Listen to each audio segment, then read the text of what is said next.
Vue du ciel, les plantations qui défilent rappellent à quel point la Martinique est terre de culture. Une agriculture qui occupait en 2012 30% de la surface de l'île. Une agriculture constituée essentiellement de 4 productions, la banane, les légumes, la canne à sucre et l'ananas. Cette agriculture qui fait vivre 12% de la population active a décidé depuis plusieurs années d'améliorer ses pratiques, de redorer son image pour devenir plus raisonnée, plus durable, tout en restant aussi performante. Le Grenelle de l'environnement initié par le gouvernement s'est fixé des objectifs ambitieux. Un plan qui vise à réduire l'usage des produits phytosanitaires, désormais appelés phytopharmaceutiques. Ecophyto veut également limiter l'effet de ces produits sur la santé des agriculteurs et sur l'environnement sans affecter le rendement des cultures et donc sans pénaliser les exploitations.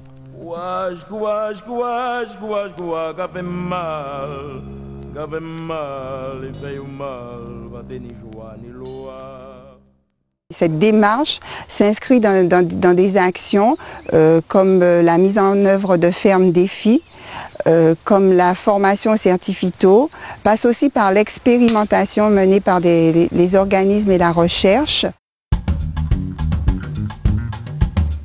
Depuis 2011, le réseau Ferme Défi, le réseau de démonstration, expérimentation et production de références sur les systèmes économes en phytosanitaire, a été mis en place en Martinique chez certains exploitants.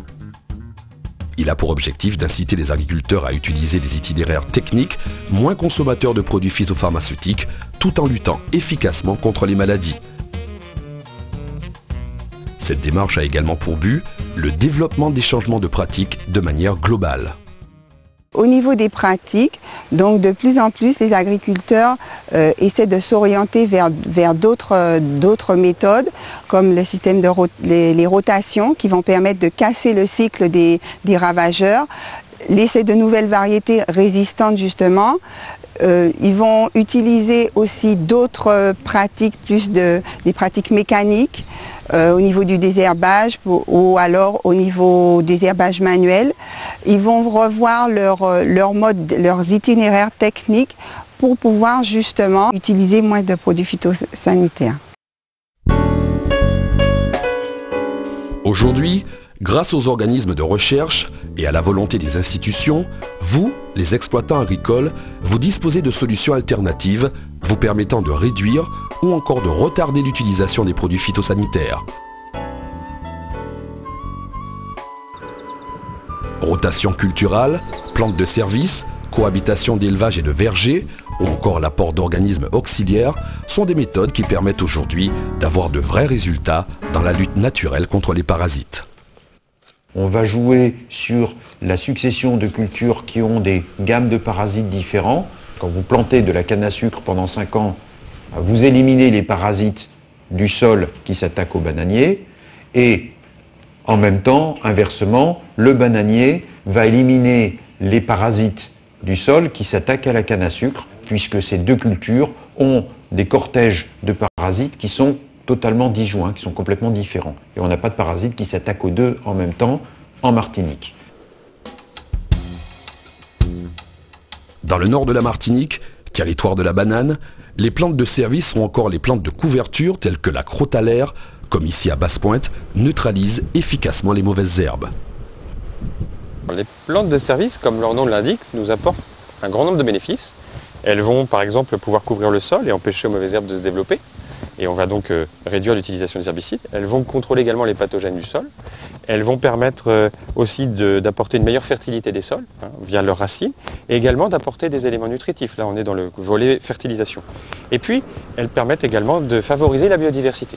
Donc pour toutes ces raisons, les plantes de service constituent un pilier important de l'agriculture durable. Autre plante de couverture très utilisée et qui fait ses preuves, le petit mouron. Donc cette plante-là, ce n'est pas une légumineuse, ce n'est pas non plus une graminée. C'est une plante qui se comporte plus comme une plante de couverture, c'est-à-dire que vraiment elle va couvrir le sol et elle va permettre de créer un petit peu un milieu tamponné et va permettre d'alimenter la faune du sol aussi, en se dégradant. Et elle tisse, elle empêche effectivement les mauvaises herbes de se développer puisqu'elle prend la place. Avec plus de 600 hectares de plantes de service au sein des bananeraies martiniquaises, cette solution progresse et semble satisfaire les planteurs, même si elle ne peut répondre aux attentes de toutes les cultures et à toutes les attaques.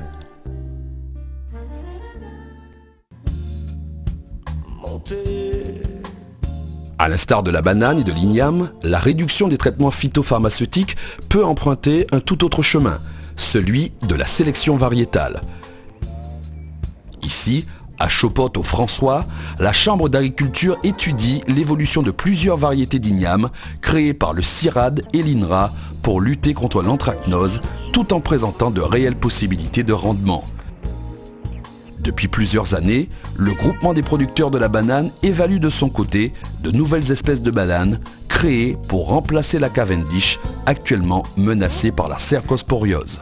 L'intérêt de créer une nouvelle variété, c'est qu'elle soit tolérante, voire résistante à cette maladie, donc elle ne développe pas la maladie, pas d'impact donc sur le rendement ni sur les fruits, mais aussi ça nous permet de réduire l'utilisation des produits phytosanitaires, puisque dans la mesure où ce sera une variété résistante, donc on n'aura pas besoin d'utiliser de produits pour lutter contre cette maladie.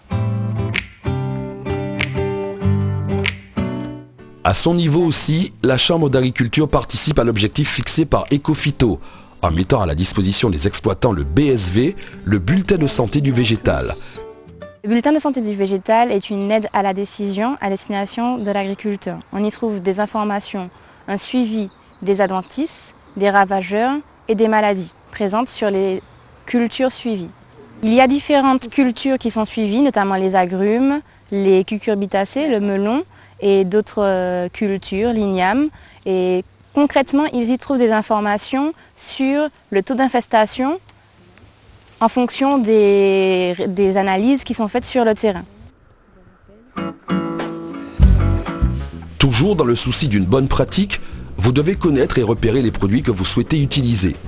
Cette bonne connaissance des étiquettes et pictogrammes figurant sur les emballages vous permettra de réaliser le meilleur choix possible pour le traitement recherché.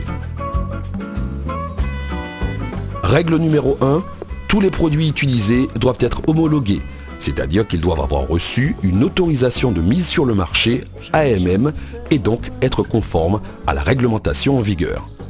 Attention, avant toute utilisation, l'usager doit lire attentivement la FDS, la fiche de données de sécurité.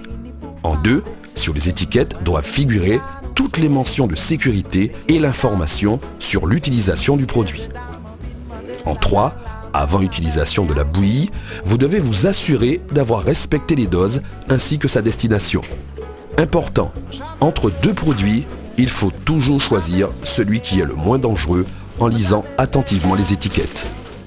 Si les traitements utilisés sont efficaces sur les nuisibles, ils sont malheureusement un danger pour l'homme qui les emploie, mais aussi pour la biodiversité à proximité des cultures. Pour minimiser au maximum les risques pour l'homme, le ministère de l'Agriculture, représenté par la Direction de l'Alimentation, de l'Agriculture et de la Forêt, la DAF, a agréé plusieurs centres de formation pour atteindre cet objectif.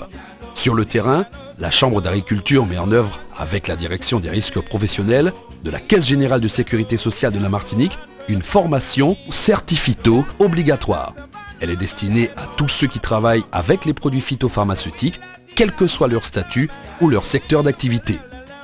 Au cours de cette formation, le contrôleur de sécurité de la CGSS détaille les risques pour les agriculteurs, les mesures préventives et les bons gestes à faire. Les agents de la Chambre d'agriculture alertent les exploitants quant à la dispersion des produits dans la nature et les conséquences pour l'environnement. Ils rappellent enfin les méthodes susceptibles de minorer l'utilisation des produits.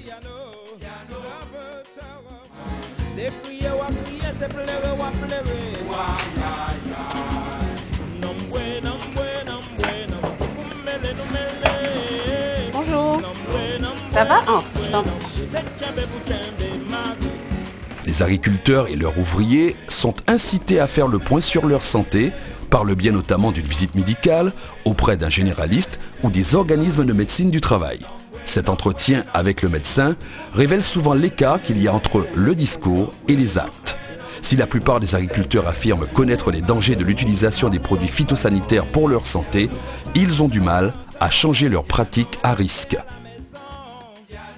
Pour l'instant, c'est avec le masque seulement que je... Qu'est-ce que vous mettez comme masque? C'est pas un cache-nez, hein? C'est pas l'espèce cache-nez poussière, hein? C'est ça? Ouais. Mais ça protège rien du tout. Lunettes? Lunettes, non. Non plus. Non. Et juste le masque, le cache-nez. Le masque en papier, là, blanc. Ça sert à rien, ça. Ça veut dire qu'être né dedans, on a toujours l'impression de, bon, on aura le temps, ou encore on est jeune, ou encore, oui, bon, il y a la prévention, mais bon, on a vu les parents faire, donc on voit toujours les parents toujours debout, donc on se dit, bon, ouais, il y a risque, mais bon, on va pouvoir tenir. Et pourtant, comme le rappelle le médecin, les risques pour la santé sont bien réels et il convient d'améliorer au plus vite les pratiques. Ce produit que vous respirez, il descend au niveau des poumons. Les poumons, c'est l'échange avec l'organisme et ça va rentrer dans le sang. En termes de maladie, on ne sait pas vraiment, malheureusement, à l'heure actuelle, ce que peut donner tous les produits qui sont utilisés. Donc en fait, ce qui peut se passer, ce sont des problèmes de fonctionnement du rein, de fonctionnement du foie. Donc à type d'insuffisance, c'est-à-dire le rein qui ne va plus être capable d'épurer tout l'organisme, ou le foie qui va partir, qui va dégénérer un petit peu et donner éventuellement peut-être des cirrhoses. La notion de cancer, parce que ça, on ne sait pas ce qu'à long terme ça peut donner. Le bon exemple, c'est de mettre une barrière physique entre les produits et l'organisme. La personne qui manipule les produits pour la préparation et l'application doit être une personne qualifiée et autorisée. Vous devez vous équiper de la manière suivante et en respectant les étapes pour une protection efficace.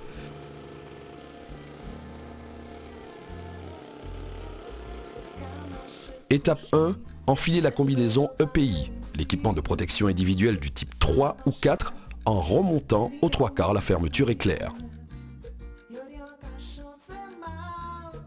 Étape 2, chausser les bottes réglementaires imperméables. Elles doivent être recouvertes par la combinaison. Étape 3, relevez la capuche et fermez la combinaison. Étape 4, équipez-vous du masque respiratoire à filtre adapté type A2P3. Étape 5, mettez les lunettes de protection étanches. Étape 6, enfilez les gants à manchette et recouvrez-les avec la combinaison.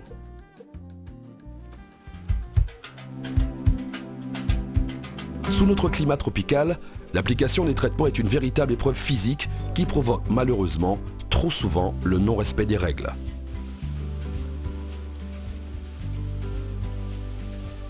Tout le monde est conscient du risque, tout le monde est conscient du problème lié à l'utilisation des produits phytosanitaires. Maintenant, nous sommes dans une situation climatique difficile.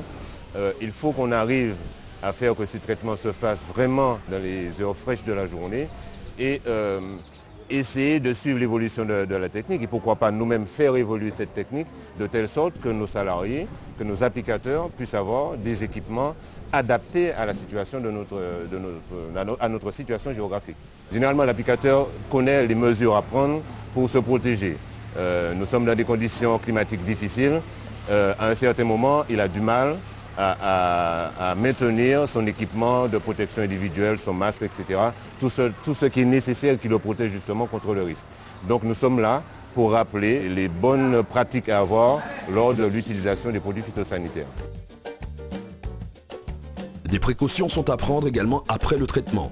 L'applicateur doit veiller à nettoyer ses vêtements de travail, les gants, la combinaison. Les bottes doivent être minutieusement lavées à l'eau pour éviter toute contamination.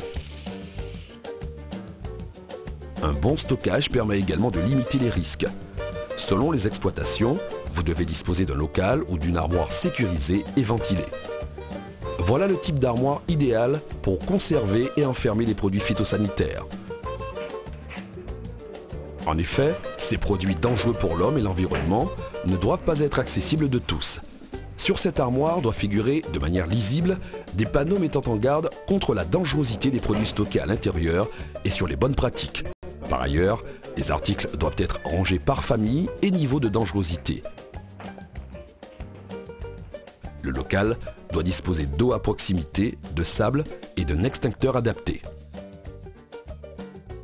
Enfin, après l'application, l'utilisateur doit nettoyer au moins 3 fois les accessoires utilisés et évacuer les eaux usées vers un système de traitement des effluents phytosanitaires réglementaires.